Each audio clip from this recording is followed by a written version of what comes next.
Hey everyone, here's a little video where I'm going to show you how I travel, what kind of stuff I keep in my vehicle, how I make it doable and affordable for long distances and stuff. So typically I don't work in the winter months, so I use that time to do traveling. Actually, this is my first year ever attempting a long travel trip, and I'm more experimenting on this trip. This is September and October I'm doing this of 2022. I'm not sure when I might post this video or not, but I'm going to show you what I'm doing. So basically I'm doing all the top states in the United States, going back the second top row of states, except I will hop down to Lake Mead at some point. I have been wanting to see that for a while. In the wintertime when it's not as hot, I'll do a southern trip. Can't do that this time of year because I like to sleep in the car. That's how I keep it affordable. The price of the trip more than doubles if you had to get motel rooms and stuff. But today I am stopped at a motel going through the car. I use this time when I'm in a motel. I get a day or two at the cheapest possible place I can find. Like this place here on booking.com was only $45, which is very cheap because right now we're in the state of Washington. Everything is so expensive here. I haven't been to California yet, but this so far is the top most expensive state. I can't believe the taxes on certain things. I just really can't believe it. Yeah, here we're already paying like $5.70 a gallon for gas. Don't know what it's going to be in California. I know if I lived in a place like this, I literally wouldn't be able to operate it. But southern states, that would probably be really nice because I know gas prices there, some areas are like the lower $2 range. I'm going to show you what I have here inside the car and stuff. So basically, I'm here at this motel. I usually buy 2 nights in a row every like 10 days or so.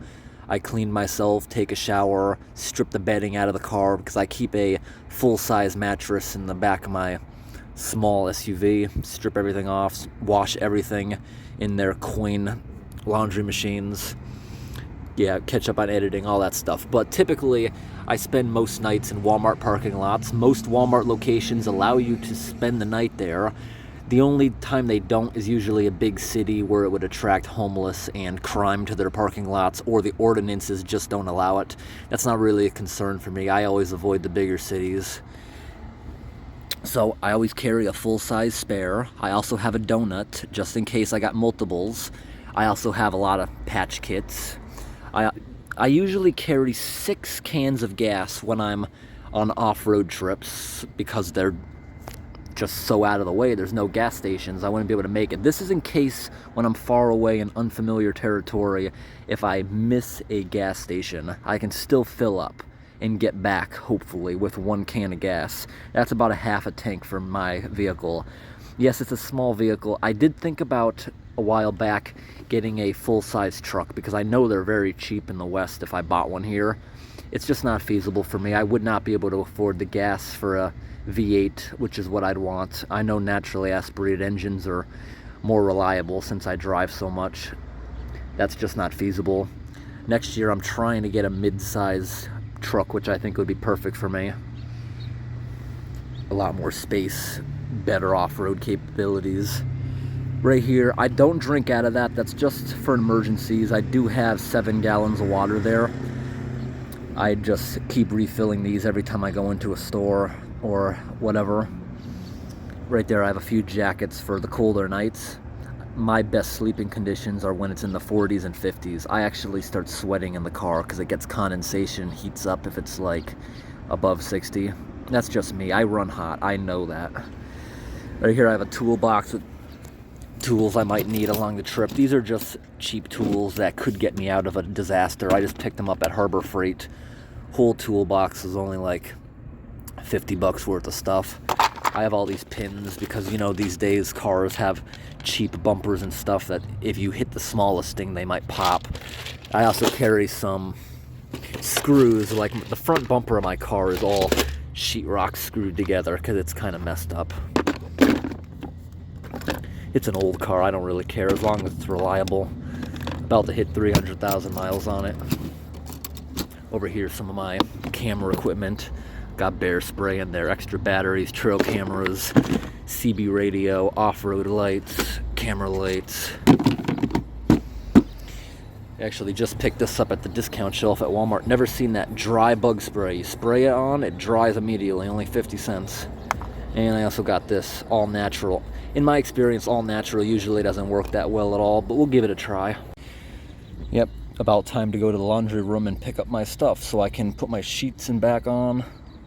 So the motel we're at right now is a very cheap price. It's like $45. Sometimes we get them even cheaper, but Washington, I think this is the best we can possibly do. It's much better than living in New England. Thankfully, I just go home if I'm around that area. New England is probably the most expensive place for motels. And New York, of course.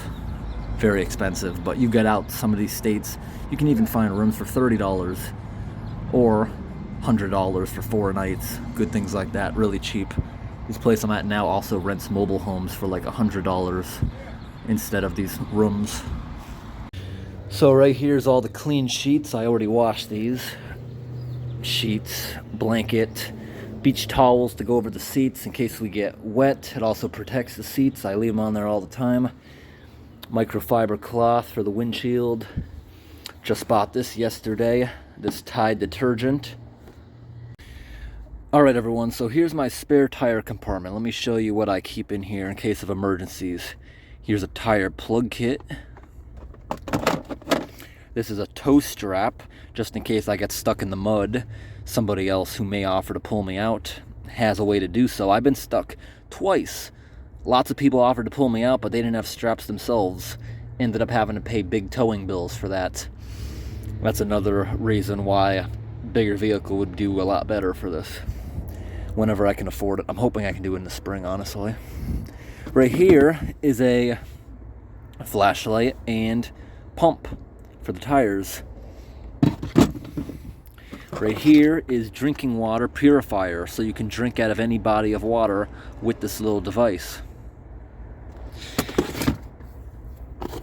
Jumper cables, a manual pump in case this thing fails or this one fails. That's why I got 2 options there. This one you have to pump like crazy. Takes a really long time to do so. This right here is in case we're in a forest fire that is like so bad you can't even breathe.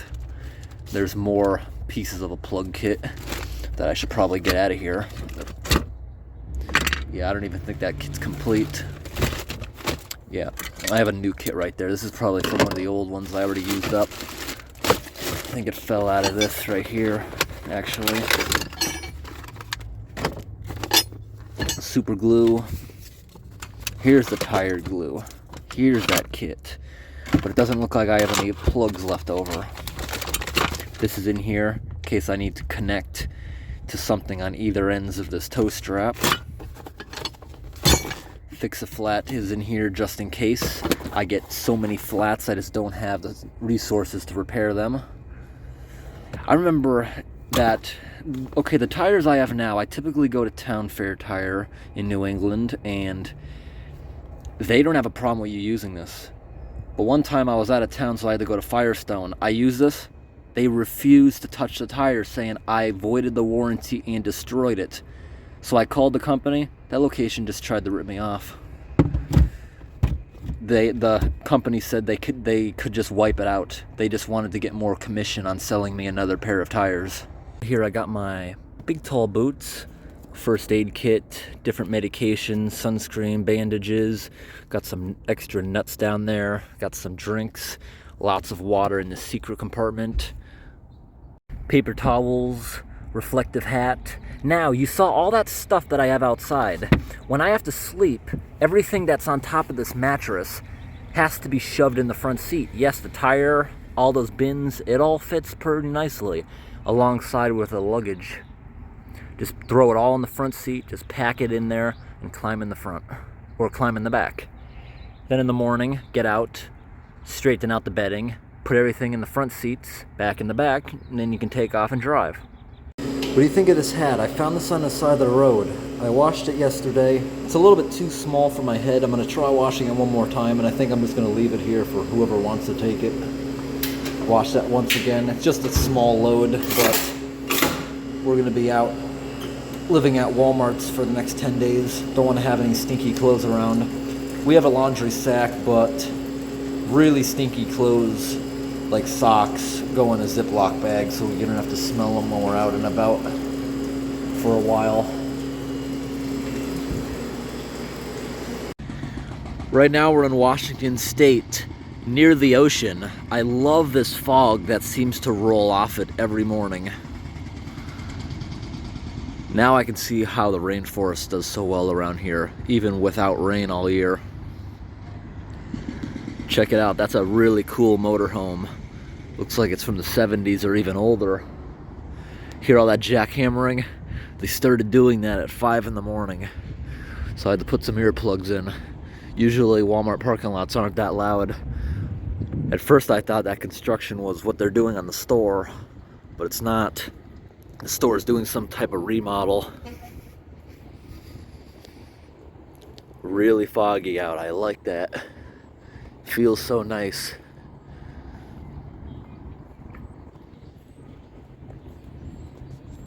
It is a little chilly out too. I am shivering a bit.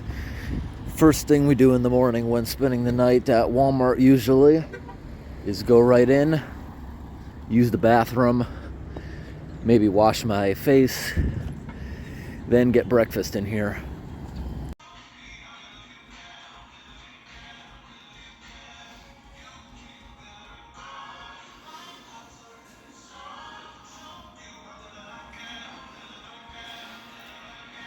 This is Walmart's family room. It's really good when you have to brush your teeth and wash your hair if you're on the road a long time.